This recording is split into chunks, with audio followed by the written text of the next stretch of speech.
بسم الله الرحمن الرحيم. لقد كان لكم في رسول الله أسوة حسنة. صدق الله العظيم. وقال النبي صلى الله عليه وسلم: الحياء شعبة من الإيمان وإماتة الأذى عن الطريق، أو كما قال صلی اللہ تعالی علیہ وسلم۔ آج جمعے کا دن ہے اور جمعے کو ویسے بھی سید الایام کہا گیا ہے کہ جمعہ تمام دنوں کا سردار ہے۔ حضور علیہ السلام نے ایک حدیث مبارکہ میں ارشاد فرمایا کہ لوگوں جمعے کے دن اور رات میں کثرت سے درود شریف پڑھا کرو، اس لیے کہ جو شخص ایسا کرے گا میں اس کی اطاعت کا گواہ بنوں گا اور قیامت کے دن اس کے لیے سفارش کروں گا۔ ظاہر ہے کہ یہ بڑا انعام ہے اور نبی صلی اللہ علیہ وسلم کی طرف سے کیا گیا ایک بڑا وعدہ، اس لیے کہ جس شخص کو آپ علیہ السلام کی سفارش حاصل ہو جائے تو اس کی کیا کہیں۔ اور پھر ایک اور روایت میں نبی علیہ السلام نے ارشاد فرمایا کہ من صلی علیہ صلاۃ واحدہ، کہ جو مجھ پر ایک مرتبہ درود پڑھتا ہے ایک مرتبہ رحمتیں بھیجتا ہے۔ درود پڑھنے کا مطلب کیا ہے؟ رحمت بھیجنا۔ تو آپ نے فرمایا اللہ تبارک و تعالیٰ اس پر 10 مرتبہ رحمت نازل فرماتے ہیں۔ ہم جو ہے اس سلسلے میں کوتاہی برتتے ہیں، تو اس لیے ہونا تو یہ چاہیے کہ پورے ہفتے درود شریف پڑھنے کا ہم سب کو اہتمام کرنا چاہیے، لیکن جمعے کے دن خاص طور سے کم از کم ایک تسبیح تو درود شریف کی پڑھنی چاہیے، یہ ذہن میں رکھتے ہوئے کہ نبی صلی اللہ علیہ وسلم ہماری اطاعت کے گواہ بنیں گے اور اسی طرح سے ہمارے لیے سفارشی بنیں۔ اور ضروری اس لیے بھی ہے، آپ جب غور کریں گے کہ جو نماز ہے، روزہ ہے، زکوٰۃ ہے، وہاں جب اللہ تبارک و تعالیٰ نے حکم دیا ہے تو دیکھو سیدھا یہ کہا ہے کہ نماز پڑھو، روزہ رکھو، اسی طرح سے زکوٰۃ ادا کرو۔ یہ نہیں کہا کہ اللہ تبارک و تعالیٰ نماز پڑھتے ہیں تم بھی نماز پڑھو، اللہ تبارک و تعالیٰ زکوٰۃ دیتے ہیں تو تم بھی زکوٰۃ دو۔ لیکن جب آپ درود شریف کے متعلق آیت کو سنیں گے جو قرآن کریم کے اندر، تو اس میں معلوم کیا کہا گیا؟ ان اللہ وملائکتہ یصلون علی النبی، کہ اللہ تبارک و تعالیٰ اور اس کے فرشتے نبی پر رحمتیں بھیجتے ہیں، ان کو درود پڑھتے ہیں۔ یا ایھا الذین آمنوا صلوا علیہ وسلموا تسلیما، اے ایمان والو تم بھی ان پر رحمتیں بھیجو۔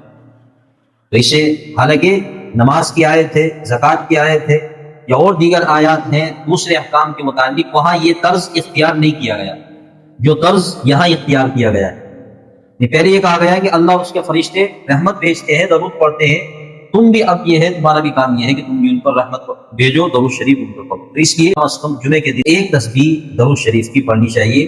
اللہ تعالی ہم سب کو درود شریف کا اہتمام کرنے کی توفیق عطا فرمائے۔ اسی طرح سے ایک اور روایت کے اندر جناب رسول اللہ صلی اللہ علیہ وسلم نے ارشاد فرمایا کہ وما زاد اللہ عبدا بعفو الا عزا، اللہ فرماتے ہیں، حضور علیہ السلام فرماتے ہیں کہ جو بندہ کسی کو بدلہ لینے کی قدرت کے باوجود معاف کر دیتا ہے تو اللہ تبارک و تعالیٰ اس کی عزت میں اضافہ فرماتا ہے۔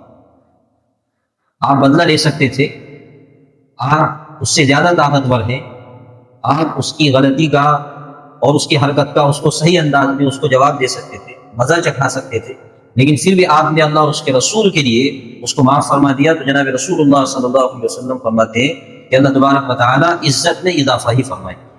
تو اس لیے آدمی کو درگزر سے کام لینا چاہیے۔ ایک اور روایت میں عبداللہ ابن مسعود رضی اللہ تعالیٰ عنہ کی روایت ہے، وہ فرماتے ہیں کہ میں نے کہا یا نبی اللہ ای الاعمال اقرب الی الجنہ، کہ کون سا عمل ایسا ہے جو مجھے جنت کے قریب کر دے؟ تو نبی کریم صلی اللہ علیہ وسلم نے ارشاد فرمایا الصلاۃ علی مواقیتها، نماز کو اس کے وقت پر ادا کرنا یہ جنت کے قریب کر دینے والے اعمال میں سب سے زیادہ محبوب عمل ہے۔ اسی طرح ایک اور روایت کے اندر جناب رسول اللہ صلی اللہ علیہ وسلم نے اسی طرح کے سوال میں جواب فرمایا کہ اللہ تبارک و تعالیٰ کو سب سے زیادہ محبوب عمل یہ ہے کہ آدمی وقت پر نماز ادا کرے۔ اسی طرح وہ کہتے ہیں کہ میں نے پھر سوال کیا کہ یا رسول اللہ ماذا، اس کے بعد کیا ہے؟ تو آپ نے فرمایا بر الوالدین، والدین کے ساتھ اس نے سلوک کا معاملہ۔ اب دیکھیے یہاں دو چیزیں ہیں، جیسے میں نے پچھلے جمعے بھی بتایا کہ نبی کریم صلی اللہ علیہ وسلم نے ایک بہتر معاشرے کی تشکیل کے لیے اور ایک بہتر انسان کو بہتر بنانے کے لیے اور ایک انسان کو مکمل انسان بنانے کے لیے جن ہدایات کی اور جن تعلیمات کی ضرورت ہو سکتی تھی وہ اپنی زبان رسالت سے صلی اللہ علیہ وسلم نے بڑی تفصیلات سے بیان فرمائی۔ جیسے میں نے کہا تھا کہ صرف اشہد ان لا الہ الا اللہ ہی کہہ دینا کافی نہیں، آپ نے فرمایا کہ ایمان کے 70 سے زائد شعبے، جب آدمی یہ کام کر لیتا ہے، یہ کلمہ پڑھ لیتا ہے، تو اس کے اوپر بڑی ذمہ داری عائد ہو جاتی ہے، اور کچھ ذمہ داریوں کا پچھلے جمعوں کو ذکر کیا گیا تھا۔